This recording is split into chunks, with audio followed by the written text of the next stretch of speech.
Okay, today we'll be talking about the overview of image on Elementor. So basically it is what it is. It's if you want to add an image to the Elementor, this is the go-to guy right here, go-to person. Anyway, so what I'm gonna do is I'm gonna click the plus to create the section and the number of columns within it. So I'm just gonna choose 2, or maybe I'm just gonna choose this one. And as you can see, now we have one humongous section and one column on the left, one column on the right, and the left column is smaller than the right. So I'm gonna go click this button right here. So, and I'm gonna click image. Let's say if I'm gonna put it right here on the right column. As you can see, it has a default image. And I usually just recommend putting it on full untethered because it's just a lot. You get the highest resolution out of the image. Oh, it obviously it's not really helpful when it comes to the loading speed.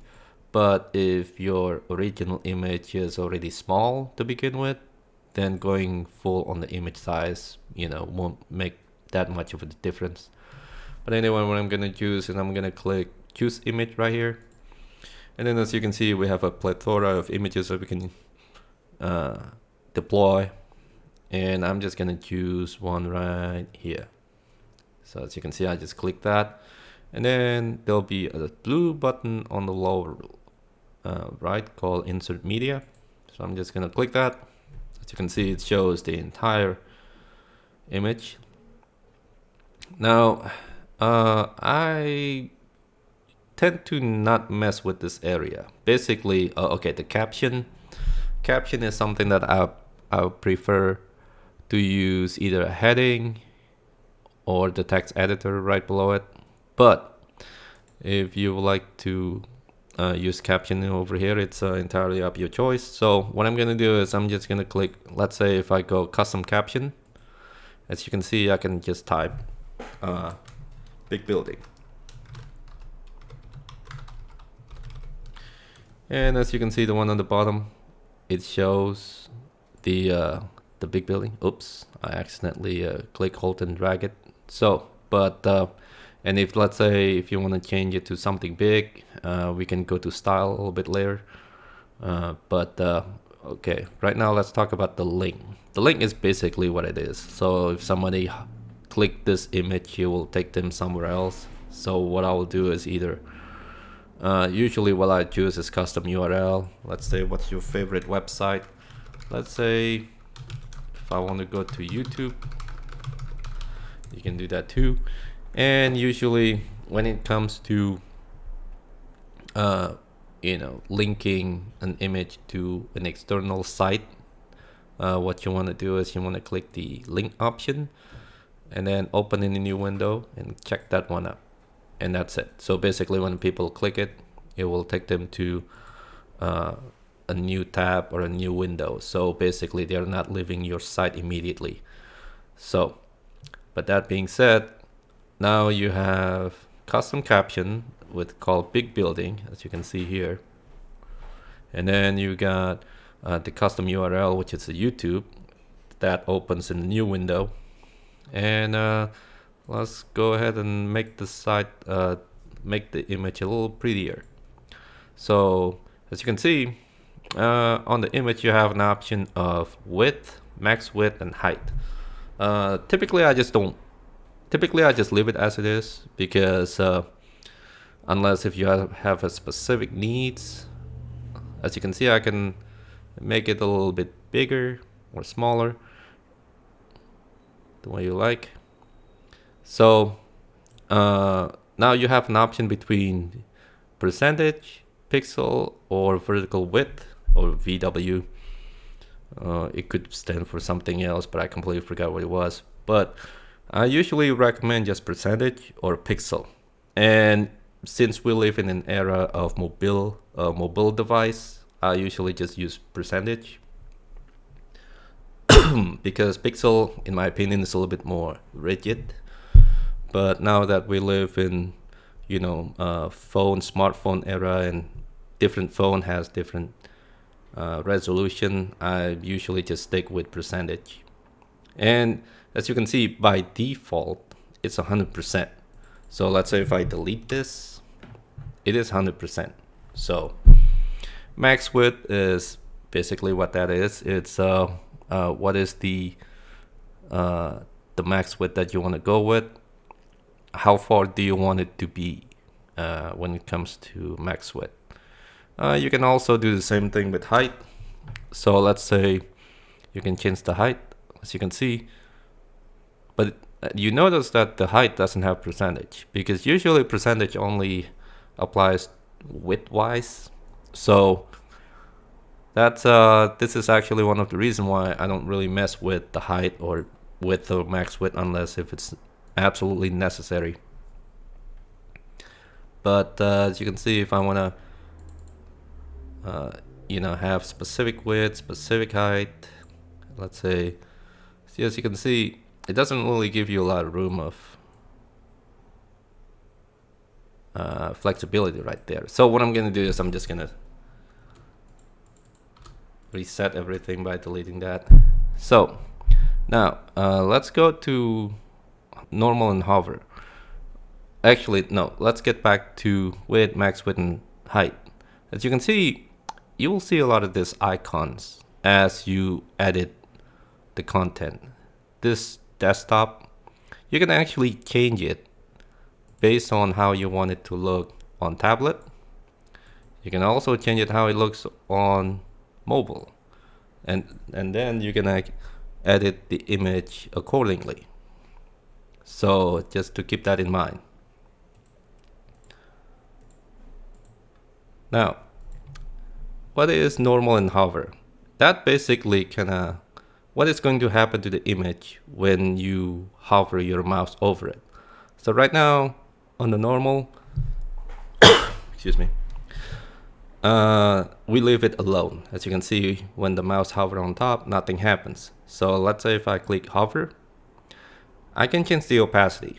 So instead of 1, as you can see, which is equivalent to 100% opacity, I'm just going to do it in half. How's that?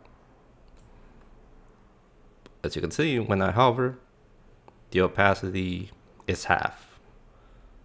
If I make it to 73, as you can see, it has lesser opacity, but definitely a lot more than previously.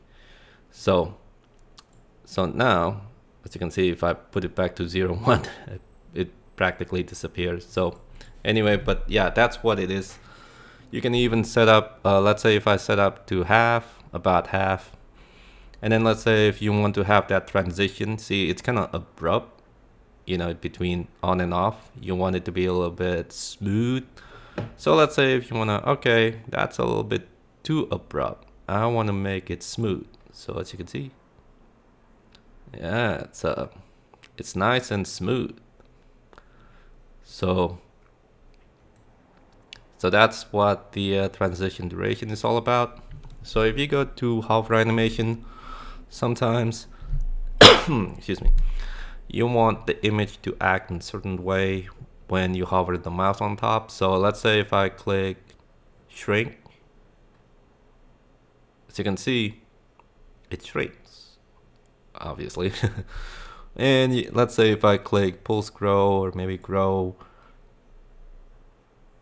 and you can see why it's a little bit slower than usual. It's because I applied its transition duration. So let's say if I just remove it completely, delete it, see, it's a lot faster. It's a lot more snappy. But yeah, so that's basically what it is. So let's say if I don't want this anymore, I can just click X, and it says none. And now I'm just gonna reset this back to the way it was. And let's say border type. Let's say, see, as you can see, it's really nice, but it doesn't have a border. It just, image on a white background. So what you want to do is you want to create a border type. As you can see, I just type solid.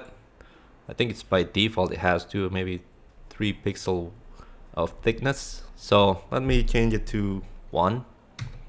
As you can see, it's a little thinner now, and I can even change the color too. So I'm just gonna choose black. So I'm just gonna click it over here, and as you can see, now it has a nice black border. So now border radius. By the way, anyway, let's go back to the width. As you can see, it has desktop, tablet, and mobile. So let's say if I go to tablet, instead of 1 pixel width, I want to make it 5.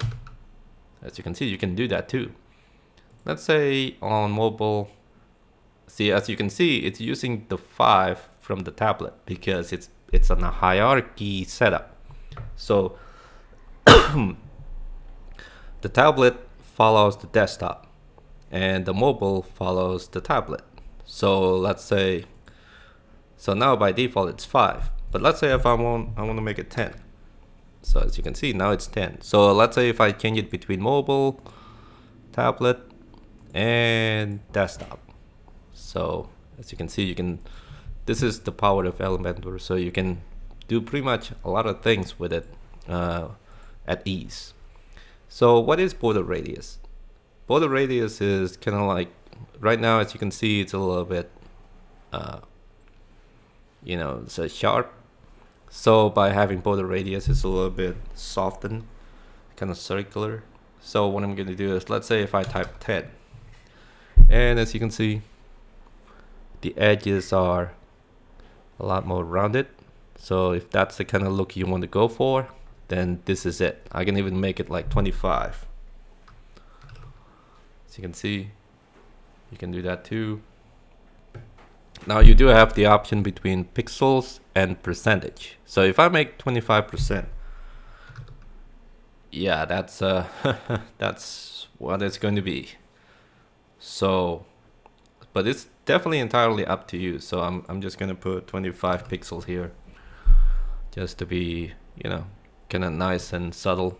So now we are in the caption. Caption is actually what we have on the big building. So this title big building, we want to change it. So you can change the alignment, left, right, center, justify. So let's say, see if I click that, but by default it is center. And then on the text color, you can change it to maybe black. As you can see, it's a little nice, and you want it to be a little bit bigger. So let's say, go to typography. Let's say you want to change it to, something like that, maybe 30. See, as you can see, that's a caption. You can even make it instead of let's say instead of default, just make it normal. You can do that too, but I'm gonna change it to default just because. But you get an idea. You can even change the background color.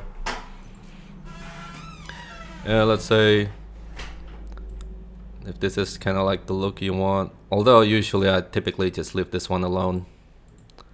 And so this is pretty much what the